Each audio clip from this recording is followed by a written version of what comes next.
मान्य ठरवतात की बाबा ही वधू आहे, आम्ही तुमच्या ह्याच्यासोबत आम्ही विवाह असो, आणि पैशाची डिमांड ठेवतात. पैसे मागतात, पैशासोबत सोन्याची डिमांड असते त्यांची की बाबा वधूसाठी साडी सोबत एवढं सोनं द्यायचं आणि एवढे पैसे द्यायचे. आता ह्या केसमध्ये त्यांना 10 ग्रॅमचं मनी मंगळसूत्र, झुबे आणि असं काही तर 25 ग्रॅमची त्यांना मागणी होती आणि पैशाची 1,51ची मागणी होती.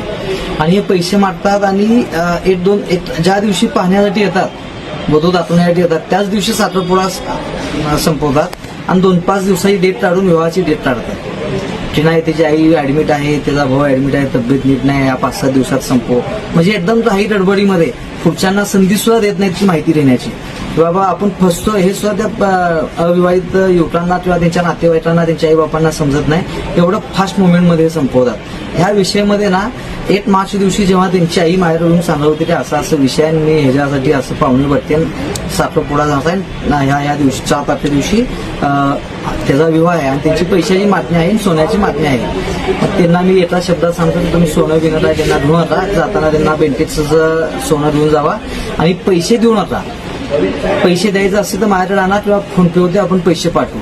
त्यांना आपण पैसे देण्याच्या बहाण्याने इथं आणून आपण त्यांना पैसे देताना व्हिडिओ काढून त्यांच्या एवढी माहिती याच्यात काढून असेल की बाबा त्यांची पद्धत कशी आहे. ज्या दिवशी ह्या फसवणुकीची घटना असेल त्याच दिवशी जे व्हिडिओमध्ये जी युवती दिसते नववधू म्हणून, तिच्या बहिणीचं पण कुठं तर विवाह झाला आहे आणि त्याच्याकडून त्यांनी पैसे देतात 1,51 असं त्या व्हिडिओमध्ये नमूद आहे. तिचा जो तथाकथित मामा आहे तो सांगतोय.